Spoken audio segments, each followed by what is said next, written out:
Welcome to the channel Easy Trick for the computer science students and as well as those students who learn something new in the computer science field.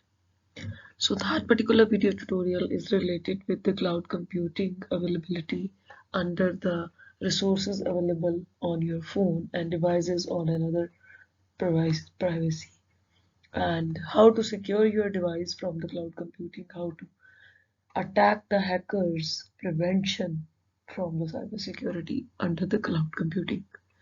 So we already discussed about the authorization and what is the authenticity, and that particular tutorial available on this channel. And if you don't see that particular tutorial, the link available into the description box.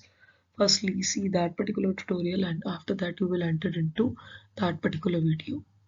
So entered into the cloud computing, firstly we will discuss about the what is cloud computing. The cloud computing is actually when you share or store or access the data on the remote servers, means जब आप किसी ऐसी website के ऊपर अपना data save करते हो, जैसे आप एक गूगल की मेल यूज करते हो तो उसके ड्राइव में डाटा डाल देते हो, तो वो आपका डाटा जो है उस होस्ट के सर्वर के ऊपर है। मीन्स गूगल का जो जीमेल अकाउंट आपका है, उनका जो अपना सर्वर है उसके ऊपर जो डाटा पड़ा हुआ है वो उसके ऊपर होता है। और अगर वो किसी लोकल सर्वर के ऊपर है, मीन्स जो आपके अपने डिवाइस के ऊपर होता है, जो आपके अपने सिस्टम के अंदर होता है, उसको हम बोलते हैं कंप्यूटर हार्ड ड्राइव और लोकल सर्वर, मीन्स कि वो वहीं पे पड़ा हुआ है।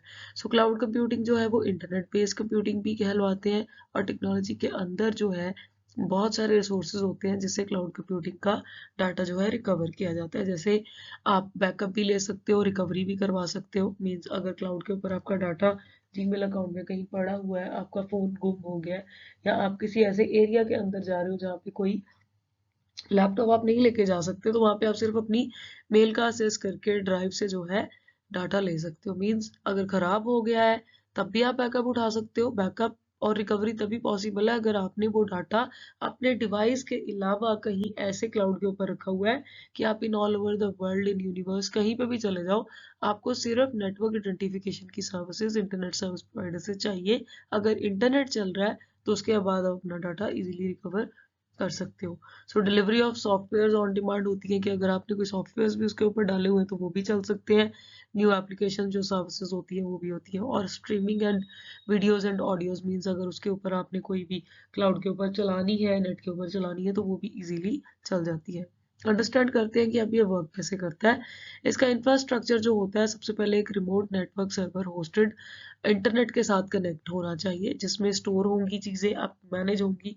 एक प्रोसेस होगा कि डिलीवर आपने चीज़ की है, उन्होंने वो पेमेंट लेके रखनी है या फ्री ऑफ कॉस्ट रखनी है। If it is the paid environment तो आपको उसके लिए पेमेंट भी करनी पड़ सकती है। ऑन डिमांड असेस होता है कि अगर आप किसी वर्चुअल पीसी के ऊपर किसी और सिस्टम के ऊपर बैठे हो, वहाँ पे आप अपनी मेल को असेस कर रहे हो या डाटा को असेस कर रहे हो, तो वो आपको एक मैसेज कन्वे करवाएंगे कि आपका जो डाटा है इस लोकेशन के अलावा किसी और लोकेशन के ऊपर, न्यू एक्टिविटी के ऊपर भी प्रिवेंट हो चुका है। तो इन्वेस्ट करना है आपने तो ऑन डिमांड असेस ले सकते हो क्लाउड कंप्यूटर का, बट पेड एनवायरनमेंट होगा तो that is more helpful than the free services. Type of services जो हमें मिलती हैं, इससे हमें कॉस्ट सेविंग भी हो जाती है, रिलायबिलिटी सेविंग हो जाती है कि हमें डाटा अपना लैपटॉप नहीं उठा के लेके जाना पड़ रहा, हार्ड डिस्क नहीं उठा के लेके जानी पड़ रही। सिर्फ एक क्लाउड के ऊपर डाटा है तो आप कहीं पे भी उसको ले सकते हो। ओरिजिन कब हुआ था इसका, अब ये देख लेते हैं। मेन फ्रेम कंप्यूटर देखिए 1950s में बने थे, जो 1990 तक आते आते इंटरनेट की एक्सप्लोरेशन के अनुसार यहाँ पे हमारा क्लाउड कंप्यूटिंग का डाटा जो है वो चल चुका था, क्योंकि तब तक हमारा ऑनलाइन बिजनेस स्टार्ट हो चुका था। जैसे अमेजन है, गूगल है, सेल्स फोर्स है, स्टार्टेड हो चुके थे ना। तो वेब एनफोर्समेंट में मतलब 2000 से पहले पहले 1990s में ही इसका डाटा का प्रेपरेशन जो है वो स्टार्ट हो गया और ऑन डिमांड आ चुका था। दोस्तों नाउ दीज डेज हम लोग भी इसको यूज करते हैं। सबसे पहले इसके अंदर पढ़ते हैं कि वर्चुअलाइजेशन क्या होती है क्लाउड कंप्यूटिंग के अंदर। देखिए, वर्चुअलाइजेशन जो पार्ट है वो लॉजिकल रिसोर्स का पार्ट है कि आप उसको हेल्प करता है प्रोवाइड करने में logical isolation of the physical resource. इस तरह से हमने अभी देखा है कि इसमें हम इंस्टांस भी बना सकते हैं और सारा क्लाउड बेस्ड डिलीवरी नेटवर्क भी ले जा सकते हैं।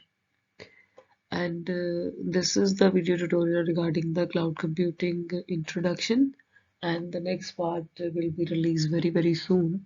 Under the types of cloud computing we have chosen under the cybersecurity. And if you feel that that channel is very helpful to all of you, kindly share with your relative and friends so everybody aware with the cloud computing awareness and the cybersecurity awareness. Thank you.